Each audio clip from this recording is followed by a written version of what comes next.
What's going on, everybody? Sorry if there's an echo. I'm taking a bath, so somebody wanted me to do a video on reflexology. And I'm going to explain it in the way that I do things and use it in the concept of the Demiurge. And in all of these pictures on here, you don't really need to read what's on there. It's easy enough to go onto Google and find these pictures for yourself. But the way it works is, since the world seems to be holographic in a sense, and I've showed this in many ways in many of my other videos, but there's what happens on this density where we are is there's a time delay to the hologram happening. This is the thoughts creating things. This is what Demiurge is, the idea that you're creating the universe.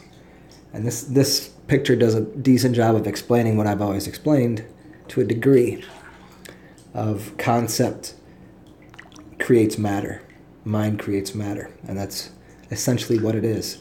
But as we break that into the parts of the reality that we have to have our experience, we can use our physical body to explore the same concept, to explore what that time delay is, in a sense, and how we can use reflexology and points in our body to understand things from an electrical universe idea as well as the physical universe.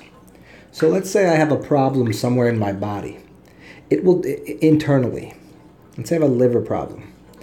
It will take a while before it shows up as a dilemma with my toe or my iridology, looking at my eye.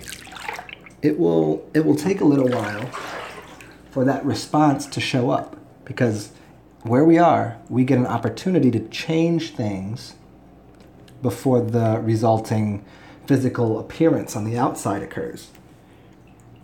See if you can understand this. See if you can understand it. So if I think something, I don't immediately get it. If I think about an elephant, and if we live on other densities, other frequencies, we immediately get a response to our thought processes, but we get time delay, right? So if I thought about something that I wanted really bad and I was focused on it, it would take time to get it here because of where we are. And it also gives me an opportunity to change my mind, to change my path, to change my desires. And so in the same way, in the body, we can see these reflexology points that show up as, hey, maybe you have facial reflexology.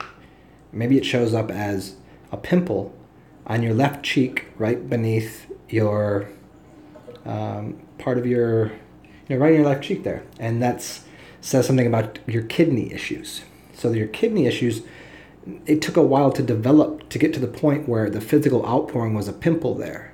But now by seeing that, you do the things to return your inner system working. It gives you an outward expression, but it took time for it to get there. And so in the body, we have all of these systems that are pathways, whether it's just, like, you could think of it this way. You could hook yourself up to a electrical, you can run electricity through you, and you'll feel it go through 2 points. If you put it in your left leg and your left hand, you'll feel it run up your left leg into your left hand. In the same way, if you were to, say, put a fluid in your vein, it will follow that vein. And we can say this equally from the more subtle energy standpoints of what we consider one of our subtle bodies, one of our other, our spiritual body, if you want to put it that way. But we'll see the results somewhere along our meridians. And those meridians run the same way as you could think of it in the outer world. If you poison it upstream, you're only going to see the result way later downstream. But somewhere in there, you have a chance to dam it up and clean up the offenses that were put into the river. And so if we look at consciousness and the whole reality we live in as a river of energy, as an ocean of energy, that's what people get confused. Oh, we're all the same. We're in an ocean of energy. Yes, at the highest level, but that's where you create from, at the highest level. But we're kind of streams and rivers and lakes and ponds of information. And especially especially rivers of flowing energy. And we can look at this through the body, electrically. We can look at it in all different ways. And in the same way, I'm using a material thing to explain a space thing, to explain also a time delay thing. And so you can see the connection between space and time. It takes time to get somewhere when you're using a physical body. And I could even get into teleportation and things like this. If you're using your mind to do it, well, you can go anywhere you want immediately. Thoughts move like absolutely. They don't even move. They recreate themselves immediately. Like the other day, I was having a thought about something. There was no way I was programmed into this thought. There was no way that I didn't say this to anyone. All I did was have a very intense thought about, I want to find this piece of information. And I literally turned my computer on, and I had 2 videos back to back that were the piece of information I was looking for from 2 different people. So that's what happens when you use thought to do something. You're getting a physical manifestation immediately. And by cleansing your body and cleansing your mind, you can get responses and reactions in this physical universe in a faster way. And this has to do with cleaning up the rivers and lakes. So in the sense of reflexology and how that exists as the Demiurge or the creator, well, everybody wants to create. I don't care who you are, even if you believe in some other architect outside of you. To some degree, you have some control over your life. You have to believe that you can walk across the street. It's not, oh, God's going to take care of you, because that's not how it really works. Because you are God. You chose to walk across that street. There's a lot more to it, but the concept of the Demiurge, the being a prime mover, a creator, a source of information, a fountain, as I've explained before. To be that fountain, you move the things around you. If the fountain's pushing things away, it's spraying out the information and replaying it back. A fountain in a small area is holographic. If I stick something in that water, it gets sucked up and the fountain spits out the other side. And that's what your mind does, and that's what your body does. And so we can use things like reflexology in our feet, in our hands, in our face, in our ears even, because it's holographic, it's morphogenetic. I don't even know if that's the correct word here, but it's definitely holographic. That you could find points on your certain fingers that you can do to release pressure. It's like pressure valves throughout your system. So it's as easy as looking at a couple of charts. I like to give people an overview of how the entire concept and the blueprints work, because to walk you through and tell you exactly, like, it'd be too difficult to do for that's a year of training. So it's easier to just have an overview. Oh, that's how it works. Okay, now let me just look at the diagrams. If you get a set of instructions from IKEA to put together some furniture, you'll be able to do it. You don't ever have to have put together a table before. You don't have to have put together anything that they sell in that store. But just through the instructions, you can figure it out. And your body is the reflection, the reflective surface of all of your internal environment to actually give you, if you notice, the signs of your bodily system. Like, I can look at my eyes and say, oh, I know this. Look at this little dot I have here. It's for a kidney issue. Oh, why do I have this this problem with this tooth? Because it's related to, oh, that's related to my kidney too. Oh man, and it goes right down here. And I look down my left side and I say, oh, I've had these problems throughout my life on this side right here, and I can immediately say, and it's very poignant in showing you whatever your weaknesses are, or whatever your dis-eases are. Like, so I'm in a bathtub now because my ankle's hurting a little bit. So I've had a problem with one of my ankles. Played a lot of sports growing up, injuries during that time. So they're like reoccurring injuries. And so the solution is shown by what the problem is. So what would I do? I would strengthen it. I would here's a couple other things you could do. Let me just get into this. Look into gua sha. It's basically just, you're moving lymph by using they tell you specific things, but it doesn't really matter. You put oil in your skin and scraping a tool against it. It's not even scraping because it's gliding, but you're breaking up the fascia in your system, and you're causing the lymph system to get working.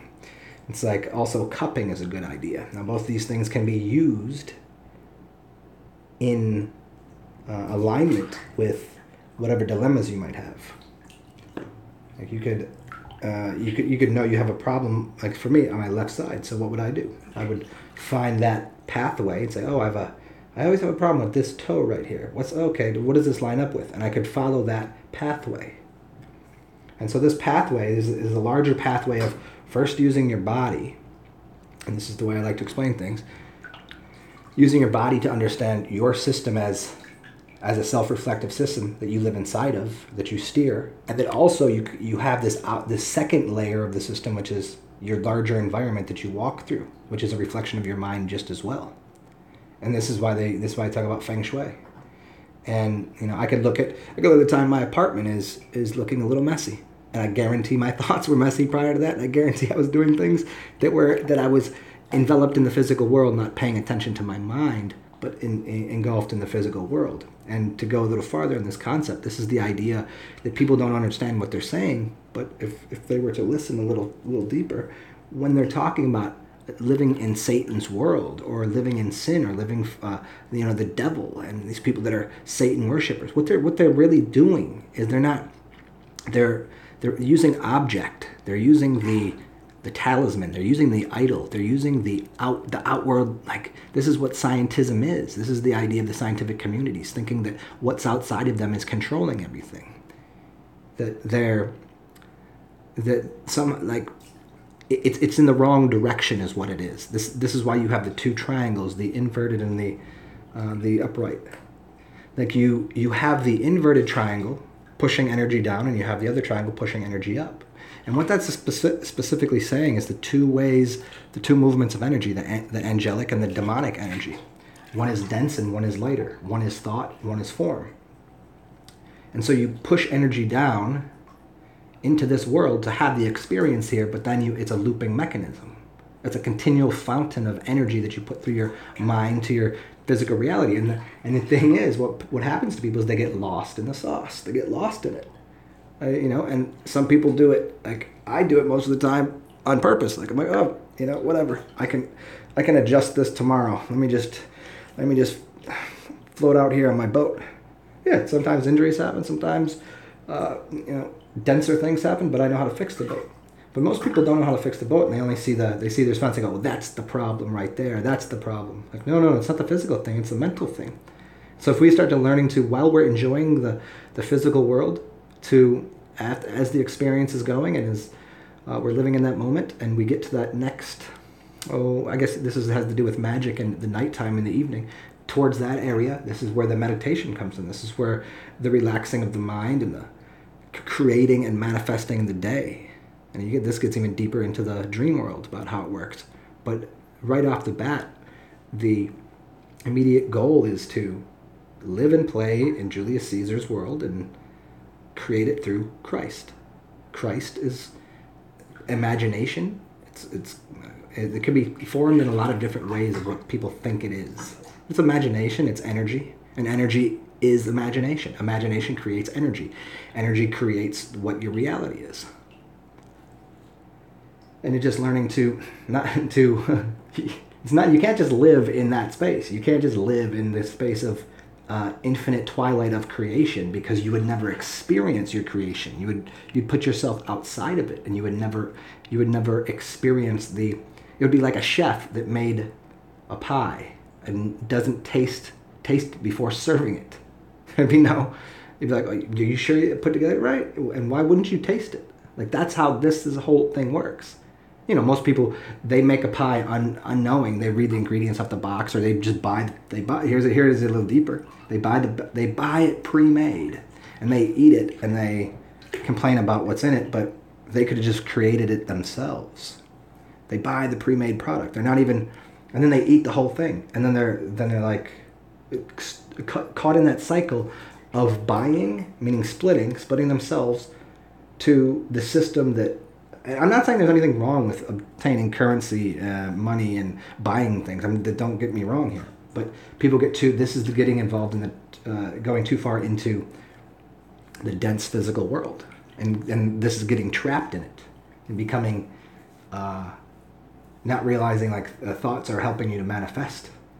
You just have to know there's ways to speed it up and there's ways to slow it down. So I think that's about all. Getting pretty wrinkly here. So, talk soon, guys.